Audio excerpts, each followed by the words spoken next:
A very good morning to everyone. This is my first video on the law concepts. Today I brought up with the topic on arbitration. So let's begin our video. Arbitration. Arbitration, simply we can say, is an alternative dispute resolution method. Since there are many resolution methods, such as litigation, mediation, negotiation, arbitration also one of those. Define what is arbitration. Arbitration is a way to resolve civil disputes which are contractual nature. So here there are two key points are there. First one is civil disputes. Second one is contractual nature. So arbitration come across with the disputes which is categorized to civil disputes and also not all the civil disputes, only which has contractual nature or agreement nature. So basically the matrimony dispute won't come to the arbitration resolution method. We know that it will go to the formal courtroom. Right? So, arbitration resolves civil disputes which has contractual nature. So here, what are the objectives or what are the streams which has the contractual nature? First one is international law. If there are any dispute regarding international law, so the arbitration become the resolution method. Second one, international commercial law. So, commercial is fundamentalized by the contractual nature. Within a country, there is a law, a domestic law to resolve commercial disputes, but it is regarding international commercial law. So the arbitration is outside of the country's dispute. So the arbitration should resolve this dispute. Next, international investment law. Investment, we know, and the private international law. International law is two types: public international law, private international law.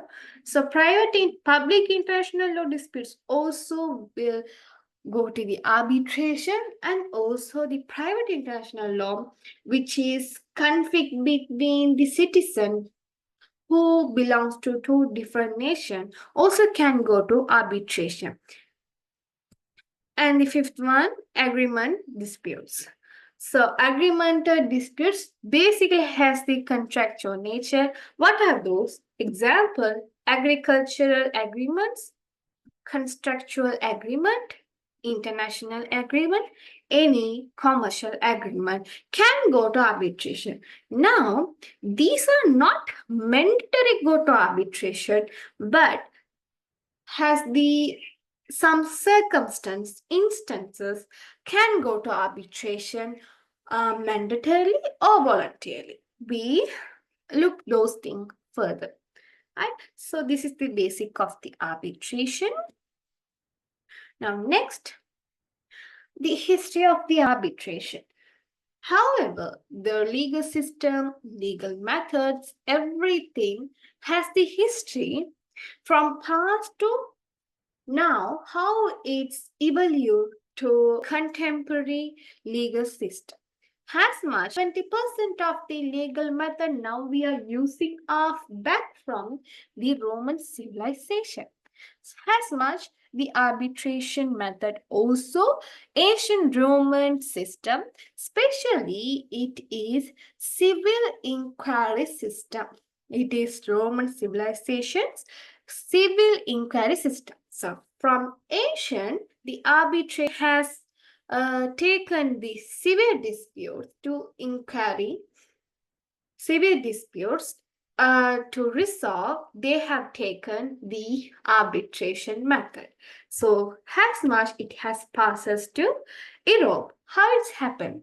Actually, Roman civilization has collapsed by the Turkish invasions. By the Turkish invasion, it has collapsed, it has disused. So after that, the codes of Roman civilization taken by the Justinian, Emperor Justinian, and he has provided some institution regarding Roman Roman law, and that Roman law great reception on Europe. Attorney laws who are in Europe countries, they used Roman law to fill the gaps of the local law. So somewhat that is the history of Roman law. Likewise, it has reserved to British, it's mean the Great Britain. So British people got the arbitration method by the reception of the Roman law, and then by colonizing our country, we know that they colonized our country.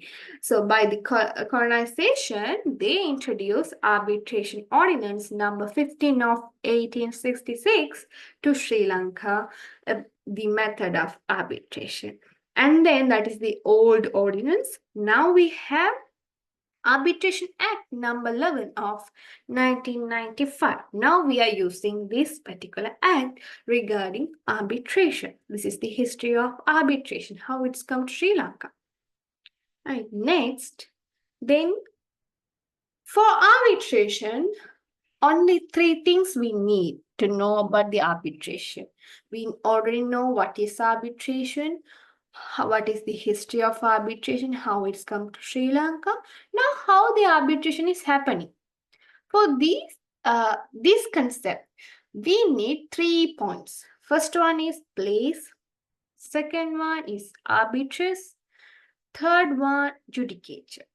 So, place, we need for arbitration, we need place. Arbitrators are needed for resolve the matter on arbitration. Third one, the judicature, to get use of arbitration. To procedure the arbitration, we need judicature. Right, we see one by one below. First one, the place. Actually, there are 2 types of arbitration regarding place, we can say. First one is institutional arbitration. Institutional arbitration meaning some of the centers has established for the arbitration, particularly that place is preserved for arbitration. So there we can see the board on arbitration center, and people can go to the arbitration centers and resolve their method. So this is institutional arbitration. For example,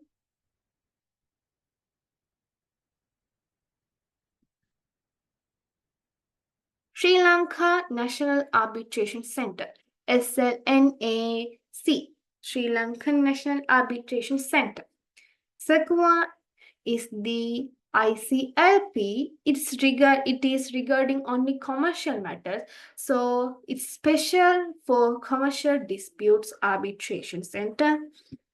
And third one, International Court of Arbitration, ICC, for international matters. And one of the famous arbitration centers, Singapore International Arbitration Center. These are examples for institutional arbitration. The second type of the arbitration is the ad hoc arbitration. What is ad hoc arbitration? It actually provide the freedom of the parties. It means the disputants. Freedom of the disputants has guaranteed by this ad hoc arbitration. Parties or who are the disputants choice, or they can grant, or they can make a decision on where the arbitration should be done. That is ad hoc arbitration. For example, commonly it's happened in hotels or ships. Hi-fi ships are there. So both in both places, the arbitration will be done by the ad hoc arbitration will be done. So this is regarding the place where the arbitration can be occur. So the first point is place. Arbitration can be occur in a place which is convenient to do the arbitration. So these are the places can do the arbitration. So now we can tick, we have the place to do arbitration, right? Second point is actually arbitrators. We need arbitrators to perform the arbitration actually. So arbitrators to get more familiar with arbitrators, we need to read the Arbitration Act number 11 of 1995. On this act, actually, section 6, section 7, and section 8 briefly tell about the arbitrators, right? So section 6 actually says that the disputants, the parties, have freedom to choose their arbitrators, right? So we can take these two people are disputed, the two parties, they are freedom to choose the arbitrators. Commonly, it's 3. If the arbitrators fail to choose 3 arbitrators, they only choose 2 arbitrators, the additional arbitrator can or maybe or shall be chosen by the arbitrators, 2 arbitrators. So you can see in this slide, there are 2 arbitrators. There's no the middle one or the additional arbitrator. These 2 arbitrators can choose him, right? Can choose the additional arbitrators within 60 days, right? Within 60 days, they should choose the additional arbitrators, right? If they fail to choose the additional arbitrators within 60 days, the High Court will choose the additional arbitrator. They will appoint the additional arbitrator. That is according to Section 7. The High Court appointing the additional arbitration is according to Section 7. According to Section 6, these before scenario has been explained. And also, there can be only one arbitrator also can perform the arbitration. That is up to the party's choice. Right. Then next is the Section 8 regarding the removal of the arbitrators. Right. So disputant likely they can agree together and appoint the arbitrator they wish. Also, they can remove the arbitrators for some sake of reasons. They can, of course, they can remove the arbitrators from the office. For example, if the arbitrators mutually, right, mutually, that the two concepts, mutually or only one choice can be there to remove the arbitrators. Normally, parties can remove the arbitrators for the reason of inability. Unable mean inability, inability to manage the office. If one of the arbitrator dies, any other um,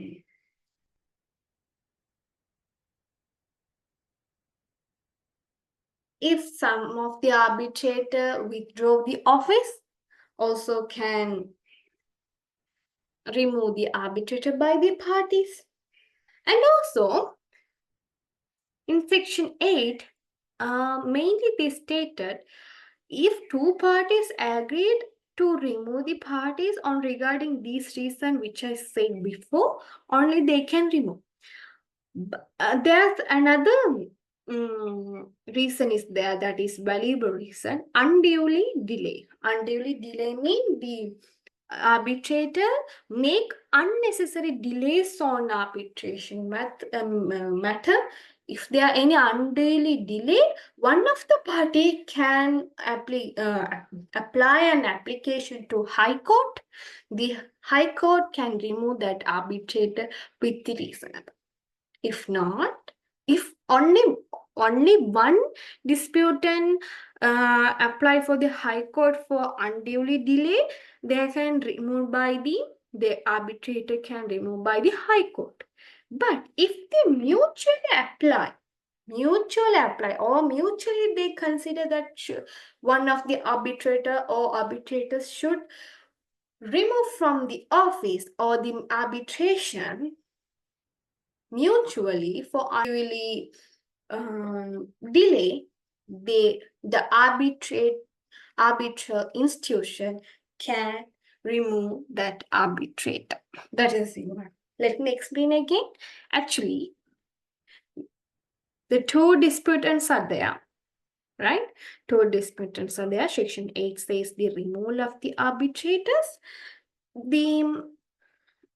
If they need to remove the arbitrator, basically it's regarding the reason of dying, unable, withdrawing office, right? If one of the party apply to the High Court about an application unduly delay or unnecessary delay which caused by the arbitrator, High Court remove that arbitrator, right? If both parties mutually agreed that arbitrator should remove because of unduly delay, the arbitrator institution will remove them. High Court no need to interfere on that matter. So this is the section 8 simply says, right? Next is the judicature, right?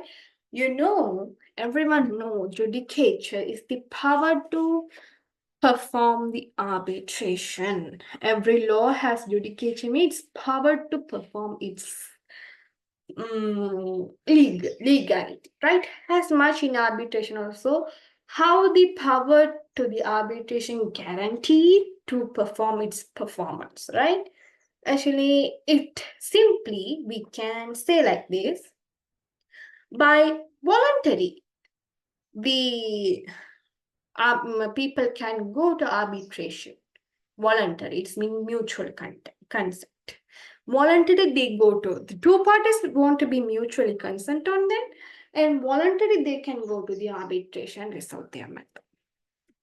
Next one, court order, right? If court ordered parties to go to the arbitration and resolve this matter, they are mandated to go to the arbitration. They should go. That is court order, right? If it is a court order, the arbitration letter will go to the relevant court after resolving the awards. We call the decision of the arbitration has award. We can see later about that. So the decision will go to the relevant court which has ordered the party to go to the arbitration. Third instance is mandated contractual agreement. Mandated contractual agreement. Here we can say mandated means it is compulsory to go to arbitration. There's no court interference. That is, they are saying mandated contractual agreement. We already know contractual agreement can go to arbitration. Mandated contractual agreement, should go to the arbitration. Court won't interfere or grant decision on that particular matter which has stated as mandated contractual agreement. Court never interfere or give decision, right? So what are the instances that mandated contractual agreement? Actually, there are three instances. We look at the first one is, on the first instance, there is a contractual agreement, right? There is a mutual agreement, right? It means there's a contractual agreement which provide arbitral clause or arbitral agreement. What is arbitral clause or agreement? In an agreement, they will say if there's any dispute occurred regarding the two parties, they need to go to arbitration. That is the